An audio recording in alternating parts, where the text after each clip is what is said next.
여러분 안녕히 주무셨습니까? 시장을 여는 아침 글로벌 식스 이혜림입니다. 실적이 쏟아져 나오고 있습니다. 먼저 알파벳 좋은 실적과 첫 배당 소식에 지금 시간에서 13% 급등을 나타내고 있고요. 마이크로소프트의 호실적도 반갑습니다. 저희 방송에서 계속 가이던스 중요하다라고 말씀을 드리죠. 바로 인텔이 이 가이던스 전망 부진 소식에 지금 하락세를 나타내고 있습니다. 엇갈린 흐름이고요. 뿐만 아닙니다. 미국의 1분기 GDP가 공개가 되었는데요. 1.6%로 시장의 예상치 2.5%를 크게 하회했습니다. 그 부분 때문에 오늘 뉴욕 증시가 출발이 급락이었습니다. 그런데 많이 줄이면서 거래를 마쳤는데요.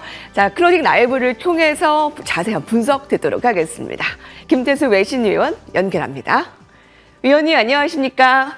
네, 안녕하세요. 다행히 좀 하락세를 만회하면서 거래를 마쳤는데 오늘 변동성이 참 심했네요. 네, 시장이 사실 굉장히 이상한 시장입니다. 왜냐하면 과거에 테슬라가 마이너스 10%씩 빠질 때는 시장 지수가 나스닥이나 이런 지수들이 마이너스 2% 이상 하락하는 모습 보였는데 그 시가총액의 배 이상 되는 메타가 10%나 빠졌는데도 불구하고 지수가 이 정도 버텼다는 거는 사실 좀 이상한 그런 변화입니다. 이 종목의 변화와 그리고 경제 흐름에 따른 투자자들의 위기감이라든가 이런 것들이 서로 좀 엇갈리면서 굉장히 혼란스러운 장이었다라고 보시면 될 것 같고 시장의 변화가 좀 상당히 시작될 수도 있는 굉장히 변곡점 수준에 와 있는 그런 수준이다라고 보시는 것도 좋을 것 같습니다. 어쨌든 지난밤에 있었던 일은 지금 미국의 인플레이션이 예상보다 급등을 했습니다. 3.7% 나왔습니다. 1분기 데이터가. 그런데 성장률 자체가 1분기에 그만큼 따라오지 못했어요. 예상치보다도 절반밖에 안 됐기 때문에 시장에서는 거기에 대해서 좀 우려를 갖는 그런 모습이었고 거기에 이제 메타가 실적 발표를 했는데 이 메타에 대한 부분 비용을 더 늘리겠다라는 데 초점을 맞추고 있습니다. 메타가 실적이 어떻다 이런 것들이 아니라 비용을 더 늘리겠다라는 부분에 대해서 이제 투자자들이 우려를 하면서 앞으로 한 분기나 두 분기 정도 더 가면서 거기에 대한 수익이 어떻게 되느냐에 따라서 주가는 하락하더라도 다시 올라올 수 있는 이런 패턴을 보일 것으로 그렇게 예상을 하고 있습니다. 시장의 기업들이 굉장히 많이 실적 발표했습니다. IBM 쪽에서는 지금 하락이 좀 크게 나왔는데 기대에 미치지 못하는 실적 발표했죠. 캐터필러 같은 경우에도 아시아 태평양 지역의 조금 경기 둔화 이런 것들에 대해 가지고 얘기하면서 실적이 또 주가가 하락하는 모습 보였고 치폴레 같은 경우에는 이제 시장에서 $20 임금 이제 최저임금 올리는 그런 법이 발효가 됐습니다. 근데 가격도 이제 제 메뉴 가격도 6, 7% 정도 인상을 했기 때문에 거기에 대해서 별로 충격이 없었습니다. 그러다 보니까 주가가 상승하는 모습을 보였고 장 마감 후에 이제 마이크로소프트하고 알파벳, 인텔이 실적 발표를 했습니다. 알파벳이 매출 805억 4천만 달러 발표했는데 예상치보다 좋았어요. 특히나 클라우드, 이 구글 클라우드 사업 쪽에서 항상 이제 성장률에 대한 얘기를 하게 되는데 28%나 성장했다 이렇게 나왔습니다. 그래서 굉장히 좋은 그런 이슈로 보였고 거기에다 사상 처음으로 20센트 배당금을 또 발표를 했습니다. 드디어 배당을 시작하는데 지금 그러면서 주가가 시간 내에서 크게 상승하는 모습 보였습니다. 다만 주의해야 될 게 뭐냐면은 주가가 10% 이상 올라가는 상황에서 대량 거래가 수익 실현하는 대량 거래가 상당히 많이 출회를 했습니다. 그래서 이 부분이 이제 내일 어떻게 반영될지 그걸 좀 확인을 해야 되고 마이크로소프트 같은 경우에도 지금 주당 EPS가 $2 94센트 매출이 619억 달러 이렇게 발표를 했습니다. 예상치보다 굉장히 좋은 그런 상황이었고 그리고 이제 지금 시장에서 어떤 개인 컴퓨터 매출이라든가 이런 것들도 예상보다 좋았기 때문에 시장에서 주가가 5% 정도 더 상승하는 그런 모습 보였습니다. 인텔 같은 경우에는 실적은 충족을 했어요. 근데 2분기 전망치 자체를 시장에서 예상하는 것보다도 지금 최고 수준도 지금 미치지 못하는 이런 상황이기 때문에 시장에서 주가가 마이너스 8% 정도 하락하는 모습 보였습니다.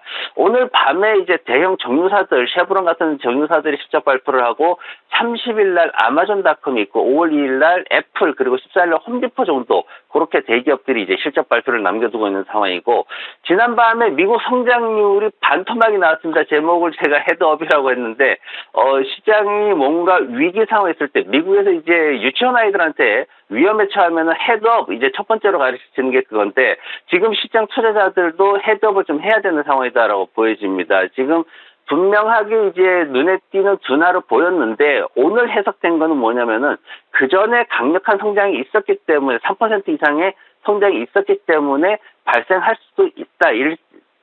일시적으로 발생할 수도 있다. 지금 그렇게까지 이해를 했습니다. 그런데 이제 문제는 뭐냐면은 미국인들은 이런 걸 이제 계산을 좀 예민하게 하는 그런 습성들이 있습니다. 그래서 지금 현재 기업 재고 증가하고 무역 수지 불균형 나오고 정부 지출 약화되는 게 더 지속될 거냐 어쩔 거냐 이 부분을 봐야 되고, 또 하나는 뭐냐면은 지금 이제 코넬대학교 경제학과 교수가 하는 얘기가 뭐냐면은 연착륙이 가시화되고 있다라는 얘기를 했습니다. 연착륙이라는 거는 이미 우리가 예상했던 수준이거든요. 그러면서 소비를 계속하고 있기 때문에 침체는 아니다. 침체 가능성은 없다. 이렇게 지금 표현을 했습니다. 그래서 지금 시장의 다우지수의 어떤 상태를 보면은 흘러내릴 수 있는 가능성이 충분히 존재하는 그런 추세를 이탈한 상황이다라고 볼 수가 있습니다. 그래서 지금 리스크 관리를 적극적으로 해야 하시려는 분들은 내일 아침에 시가 나올 때 빅스라는 변동성 지수를 5% 정도 바로 매수해야 되는 이런 상황으로 진행이 될 수가 있고, 그리고 시장의 어떤 모멘텀이 확인돼야 되는데, 결국 모멘텀이라는 거는 인공지능, 메타가 비용을 추가한 데 대해서 수익이 얼마 나올지, 그리고 다른 기업들도 인공지능 투자한 거에 대해서 수익이 얼마나 나올지 이런 부분들을 적극적으로 확인해야 되는 상황이 다가오고 있습니다. 그래서 지금 한국에서는 스태그플레이션 얘기 많이 하고 있는데, 그걸 확인하는 거는 이제 오늘 밤에 PC 프라이스 물가 지표 나오는 걸 보고 미국인들도 확인을 하려고 할 겁니다. 그래서 기대처럼 하락하게 되면은 이제 리스크에 대한 인식은 다음 달로 좀 더 미뤄지는 거고, 만약에 반대로 이제 물가가 또 올라가는 상황이 생긴다면은 오늘 이상했던 하락하지 못했던 부분까지 추가로 급락할 수 있기 때문에 그런 부분들을 좀 주의해야 될 것 같습니다. 네. 마이크로소프트와 인텔이 정규장에서는 마이너스인데요. 지금 시간외에서는 급등 내지는 상승 나타내고 있다는 거 확인하시기 바랍니다.